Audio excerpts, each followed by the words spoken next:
Assalamualaikum warahmatullahi wabarakatuh. Halo semuanya, jumpa bersama kami kelompok 3. Pada video ini, kelompok kami akan memaparkan materi yang sudah terlihat di judul, yaitu cara menyampaikan pembelajaran dengan baik. Tidak usah lama-lama, mari kita kenalan dengan anggota kelompok 3.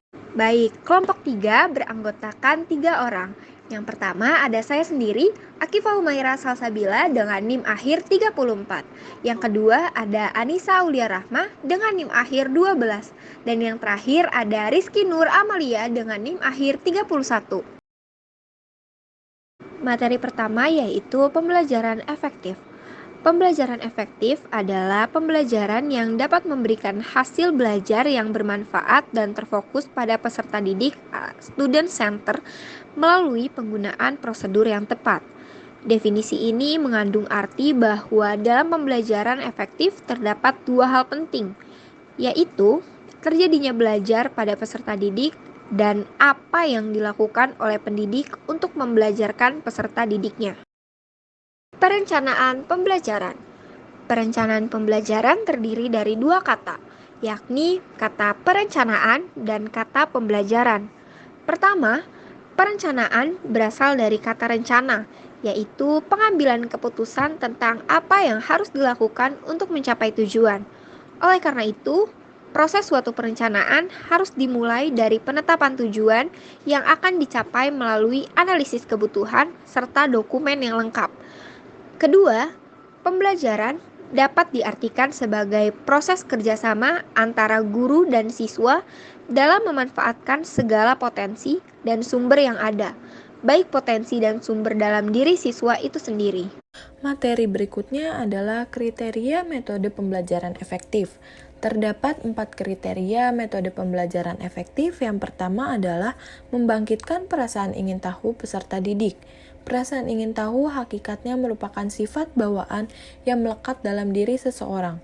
Dengan dimilikinya perasaan ingin mengetahui sesuatu, seseorang didorong untuk mempelajari suatu realitas atau fenomena tertentu dan kemudian mengkonstruksikan pengetahuan baru dalam kaitannya dengan realitas atau fenomena yang dipelajari.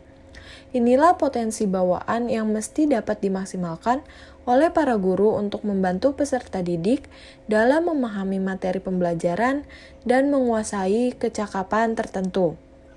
Kemudian yang kedua, membangkitkan optimisme positif dalam diri peserta didik. Optimisme hanya dapat terbentuk ketika seseorang merasa bahwa hidupnya bernilai dan dihargai. Apapun pilihan metode pembelajaran yang digunakan oleh para guru dalam proses pembelajaran, metode tersebut harus dapat dikemas sedemikian rupa agar di dalamnya terdapat ruang untuk pemberian dukungan, pujian, dan penghargaan kepada peserta didik. Lalu yang ketiga, mendorong perkembangan kreativitas peserta didik. Guru memungkinkan para peserta didik untuk berpikir dan bertindak kreatif selama proses pembelajaran berlangsung. Dan yang terakhir adalah dapat diterapkan secara efektif. Metode pembelajaran merujuk kepada serangkaian cara yang dipakai dalam rangka membantu mengembangkan kompetensi pembelajaran yang secara efektif dan berhasil.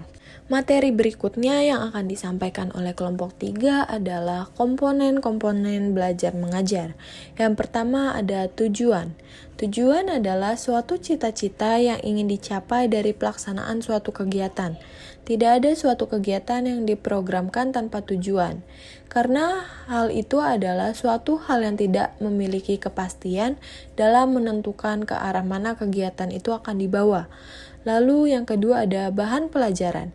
Bahan pelajaran adalah substansi yang akan disampaikan dalam proses belajar mengajar. Tanpa bahan pembelajaran, proses belajar mengajar tidak akan berjalan dengan baik. Lalu yang ketiga, kegiatan belajar mengajar. Dalam kegiatan belajar mengajar akan melibatkan semua komponen pengajaran. Kegiatan belajar akan menentukan sejauh mana tujuan yang telah ditetapkan dapat dicapai. Kemudian ada metode. Dalam kegiatan belajar mengajar, metode diperlukan oleh guru dan penggunaannya bervariasi sesuai tujuan yang ingin dicapai setelah pengajaran berakhir. Lalu ada alat.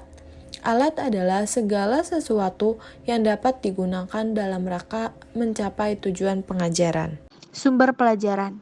Sumber belajar itu merupakan bahan atau materi untuk menambah ilmu pengetahuan yang mengandung hal-hal baru bagi si pelajar. Sebab pada hakikatnya, belajar adalah untuk mendapatkan hal-hal baru.